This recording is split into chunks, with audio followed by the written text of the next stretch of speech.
A stand-up comedian named Nash wrote in to let me know that I sure better delete a certain comment I made on Instagram. And I don't know if this is because the actual text made him feel some kind of way, or if it is just the fact that there was an image of a certain stand-up comedian whom I met and spoke to tonight for the first time above that text. The comment was neither shallow nor snide nor self-serving nor trite.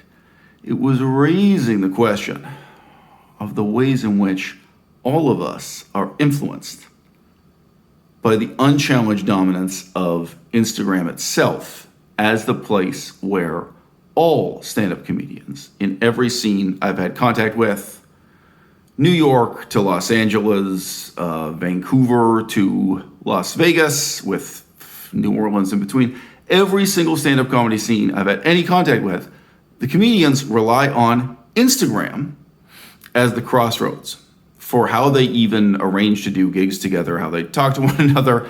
And it is really Instagram that is the point of first contact for members of the audience. When they think you're talented, they think you're interesting, and after their show, they Google your name, and a lot of the time, they want to find out where your next gig is. For me, too, if I meet someone and I think they have potential as a writer, as a performer, as an actor, Instagram is where I end up subscribing, so to speak, to find out what's new and what's next for this person. But Instagram brings with it its own peculiar set of priorities and biases. Like what I was actually saying in the text in this apparently offensive post was, isn't it strange that we now live in an era when every single stand-up comedian has seen every other stand-up comedian in their bikini, in their bathing suit, in their underwear, or less? I mean, like, you know, a lot of stand-up comedians have images of themselves in workout attire at the gym, whatever it may be. Each and every one of us has seen everyone else 9/10 naked because it is Instagram that's the crossroads, and because of the way in which we have been choosing to use this medium. Now, there are advantages and disadvantages to that. I am actually not saying that we should go back to the bad old days when Sammy Davis Jr. wore a three-piece suit when it was absolutely required for every comedian, male or female, and in those days they were 95% male, to dress like they were the CEO of a corporation giving a formal lecture. I'm not saying that at all.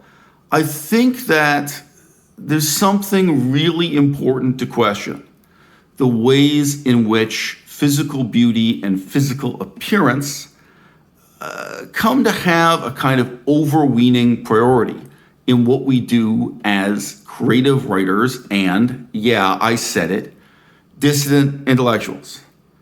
Now, I have met and spoken to comedians, both male and female, where my first impression of them had 100% to do with the content of what they were saying, the substance of what I'd seen them perform on stage. And, you know, we talk a little bit, and then I may even say to them, hey, I'm going to follow up with you on Instagram. You know, hey, I'm going to send you a message about this, that, or the other project. I want to collaborate with you on whatever it is. Then when I go to their Instagram, again, male or female, young or old, what do I see? And how does my impression of that person change? Of course, there's a lot more to you than your body. And I had a conversation with a male friend of mine, Evan. He has appeared on my YouTube channel. And he was talking to me about losing weight, getting in shape, lifting weights at the gym, this kind of stuff. It's part of his life and it's part of mine.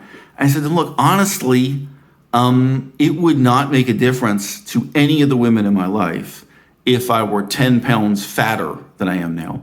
And it wouldn't make a difference to any of the women in my life, like a potential or actual, like ongoing relationships or hypothetical, if I were 10 pounds lighter.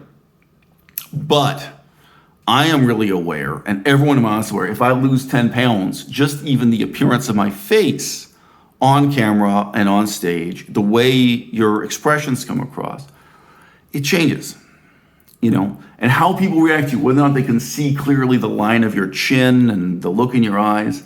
If I gain 10 pounds or I lose 10 pounds, I know. Even if I'm just doing news commentary, you know what I mean? Even if I'm just doing political science, put it that way. I know the pressure that's on me, the pressure created by, shall we say, new media, what have you, the pressure created by the camera. And I'm aware in my own life that pressure is actually not created by women, by romantic partners or their expectations. So look, the technology of the written blog existed for a long time before Instagram. And it's possible to have an Instagram account where each of the squares is just text, right? It's just showing what a great writer you are. Or where each of the squares is a little vignette showing what a great creative artist you are in some other way under some other heading. That's not what I see. That's not what any normal member of the audience sees when they look someone up. I just had this surprising experience because I saw and talked with this one comedian. And as this happened to me so many times, when I find her on Instagram, this is what I see. And each comedian connecting with every other comedian. All right? It's a very fundamental change in the world today. There was a time when there were incredibly few people you'd ever seen in their underwear. Incredibly few people you'd seen in a bikini or less than a bikini, and it would be quite late in the relationship, like especially if it's a friendship. If it's someone you're not going to have sex with, if it's just someone who's a colleague or friend, one comedian to another, it might be a very long time, it might be never that you see their body laid bare this way. Okay, I've already told half of the anecdote of a woman who is both a hardcore porn star and a comedian who got in touch with me. And I tried to have a respectful conversation with her about the life of the mind and the possibility of us collaborating on doing a comedy video and this kind of thing. She chose in every single image that she had on her profile and in every single image she sent to me, she chose to present herself wearing, in the immortal words of Vanilla Ice, the rapper, less than bikinis. She was wearing really shockingly revealing clothes. Not surprising if her identity is primarily as a porn star. But when she talks to me, if she wants to emphasize that she's trying to be taken seriously as a comedian or as a filmmaker or as a combination of the two in social media in the 21st century, then obviously she's going to have to choose to present herself in a different sort of way. Even if I know, as a matter of mere fact, because I have a long memory for these things, that like 10 years ago, I have seen her perform in hardcore porn.